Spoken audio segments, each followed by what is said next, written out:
ทักทายสบายดีพี่น้องเนาะ FC ภายในหรือต่างประเทศอีกมื้อนี้อีกเป็นมื้อหนึ่งเนาะเป็นมื้อวันที่เท่าใดวันที่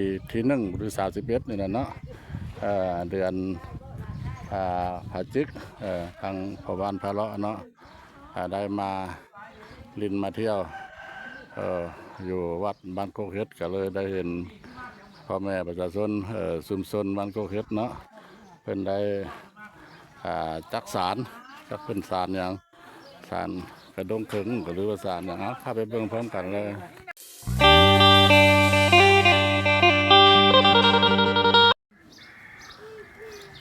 สบายดี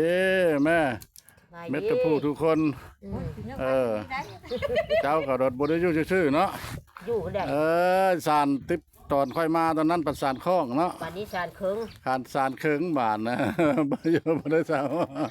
อยู่ดีไม่แห้งอยู่วะแล้วดูหนาวนะก็อยู่ดีไม่แห้งอยู่ข้างหนาวอะไรหนาวลายกระโบเฮ็ดรักษาสุขภาพนะได้แม่เอ้ยรักษาละหนาวลายยุบก็ได้มือมันหนาวร้ายกะตื่นสีสวยๆเอาตุ้มผ้าห่มก็สุนแดดออกมาอย่างตื่นแล้วเนี่ยเขาอยากขอถามเจ้าแน่ว่าครึ่งนี่แหละเจ้าสารจักมือจังได้โอ้มือละใบอันนี้แหละเอาลานนะมือละด่างมือละใบเนาะมือละใบทั้งไปแล้วก็ครอบด่างครอบแล้วขายกระด่างนึง30,000 กีบโอ้ขายด่างนึงบ่ได้แพงเนาะแม่เนาะแพงพี่สั่งเฮ็ดนี้มันก็จักเท่าใดเดือนแล้วตะเกียวเอาลานแน่อันชาแน่โดยเฮ็ดบ่เฮ็ดเขาจะเฮ็ดมันดีกว่าอยู่ซื่อๆเนาะจักละอันอยู่คันเฮาบ่มีเฮ็ดเพิ่นอยากนอนหลายกับสุขภาพเฮาก็บ่จะค่อยดีปานใดนะบ่อันนั้นเด้มันผู้ใดอันนั้นลูกไผบ่หรือลูกน้องสาวเจ้าพี่น้องเดียวนี่แหละเฮือดไกลนี่แหละมาสารน้ำเดียวลูกน้องพี่น้องเดียวตะกี้ละสารนั้น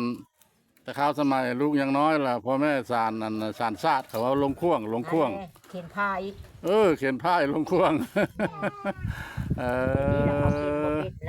โดยขายแล้วล่ะมีคนมาฮับเอาซื้อเอาบ่เมื่อแรงเขามาเอานี่จะมาเคี่ยวครอบอยู่นี่เนาะว่าเฮ็ดบ่เจ็บตีนเจ็บมือก็บ่อยู่นี่โดยเฮ้ยได้ผู้นี้เราเป็นไทยยิบเนาะไทยครอบเอาคือว่าดินมาเฮ็ดลูกมันเนาะแต่ข้าวสมัยแต่เฮายังน้อยเห็นพ่อแม่เฮ็ดแล้วเพิ่นเอาหวายได้อันนั้นทักอันนี้ได้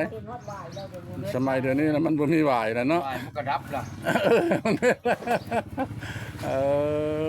ว่าดินนี่ก็ยังมีแล้วนะดงดอนเพิ่นกระดุดหมดแล้วเนาะ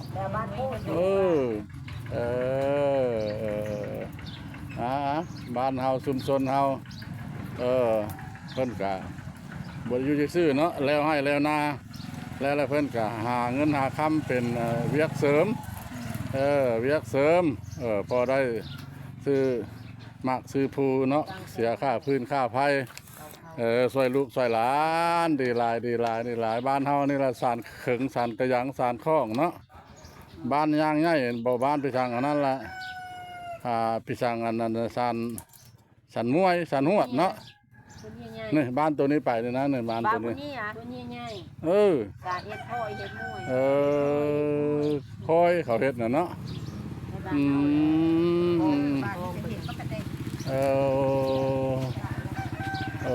คนนี้เราเป็นได้ครอบกระยังนะพอดีซ้ำเนื้อเนาะพอดีไปซ่อนฉะนั้นกับข้าวผ้าปูผ้าป่าได้เนี่ยนะไปซึกสะดุ้งคนนี้เราตั้งแต่แม่เราเป็นไทยสารเป็นไทยขึ้นแต่ห้องขึ้นอันนี้เนาะขึ้นข้อมันเลยใช่ข้อว่าว่ามาโฮมเดี๋ยวแล้วละเมื่อแรงคำมาเอากะได้เงินแล้วเนาะแม่เนาะได้เงินซื้อมะเขือมะเขือกินแล้วซื้อมะเขือมะเขือกินเลยเนาะแม่นละใครกว่าผมมีเวียกเฮ็ดอันนี้เราอยู่บ้านโคกเฮ็ดเด้อ เมืองท่าแค่แขงขมวนมันเป็นชุมชนจังมันจะเป็นเผ่าอย่างบ่แม่บ้านเฮานะเผ่าผู้ไทยหรือเผ่าอย่างชนเผ่าอะนะ จักบ่จักได้ โอ้เบิ่งเสียงป้าบ่คือผู้ไทย บ่ แต่ผัดผู้ไทยผัดบ่แม่นจักผู้ไทยได้นั่นเนี่ยว่าสิว่าผู้ไทยแท้ผัดบ่แม่นผู้ไทยพี่เหลือเนาะเออ เจ้าว่าลาวก็เถินแต่รวมมาก็เจ้าว่าบ่แม่นไทยก็ดีเลย มันมีหลายเผ่าเด้เผ่าพวนเผ่าย่อเผ่า ลาว พี่สั่งมันหลายเผ่าเผ่ามงเผ่าพี่สั่งหลายเผ่าได้ลาวเฮารวมเข้ากันได้อันนี้คันว่าผู้ไทยก็คันพี่เหลือนั่นล่ะบ่แม่นเนี่ย เพิ่นดุมันขยันเพียรอยากทานสมเผ่าเพิ่นบางชนเผ่าก็บ่เฮ็ดพี่สั่งได้บ่ได้กิน แม่นละบางส่วนเผาเฮาไปแล้วก็บ่อยากเฮ็ดหยังน่ะจุ่มซะเดียวละหาเฮาเอาเม่นให้เดียวเท่านั้นเวียกเขาเจ้าอันนี้ล่ะลูกหลานอันนี้เนาะผู้ชายบ่นะ ได้ ได้จักเดือนละ 11 อันนั้น เดือน ฮะ 11 เดือนแล้ว 11เดือนละโอ้เฮียนคานละเด้อใหญ่ไว้ไปตัดไม้มาให้แม่เฒ่าสานกระดงเขิงเด้อ ตามดอกเป็นบ่ เพิ่น น่าอายตบมือ เอาบ่เงินซื้อขนม ตบมือเอาเงินซื้อเรานี่จ้ะทางใดขนมเด้อลูกทางใด ตบมือสิเอาขนมให้เนี่ยฮะ อ่ะตัวมือนี่ ตบมือ ตบมือให้ใหญ่เบิ่งเนาะ ตบมือพรเอาตบมือ ตบมือให้ใหญ่ ตบมือให้ผู้เฒ่าเบิ่งแล้วผู้เฒ่าเอาเงินซื้อขนมให้เด้อ ตบมือ ตบไหม ตบ ตบมือทับหาแม่ตบมือเนี่ยตบตึดี ทูดีหลายบ้านเฮาเมืองเฮาบ่เฮ็ดก็เซาะบ่หาก็บ่ได้เงินคำเนาะบ่มีแนวขายแล้วบ่ได้ได้แม่เอ้ยเฮ็ดอันนี้ก็ยังบ่ได้ นั่นล่ะเฮ็ดซ้ำนี้ก็ยังพอได้อยู่ได้กินพอบ่ได้ไปขอเพิ่น โคดิบ่ทันก็โคเดียวเลยน้องคนนี้แหละ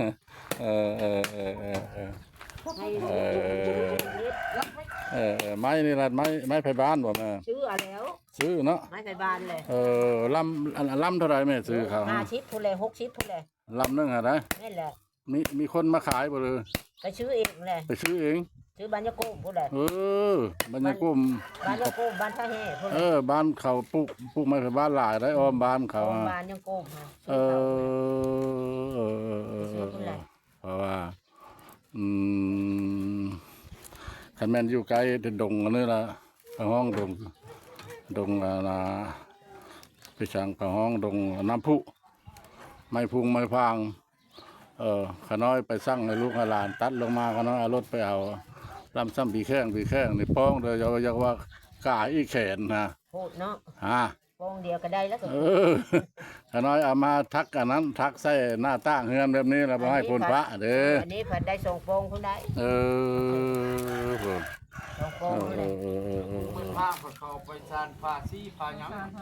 แม่น เฮ็ด แม่น ก็เป็นปกมันหนา มันเอาบ่มีซื่อๆเนาะ เพราะว่า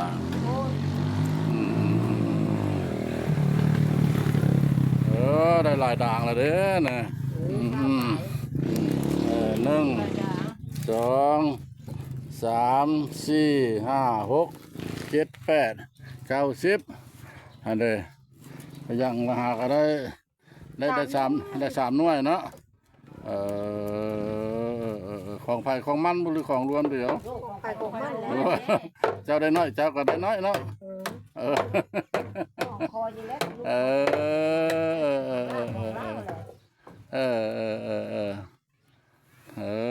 ดีหลายดีหลายดีหลาย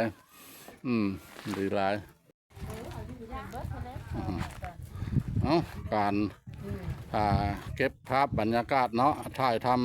ำชุมชนอยู่บ้านโคกเฮ็ดเมืองท่าแค่แข่งกำมวนเป็นชุมชนจักสารเป็นสารคอกสารกระยังสารกระดงเขิง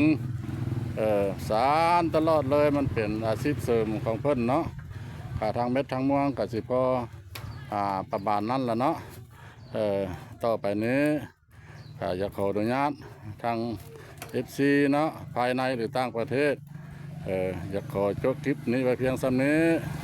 โอกาสหน้าหวังว่าท่านผู้ชมสิพาไปเบิ่งไป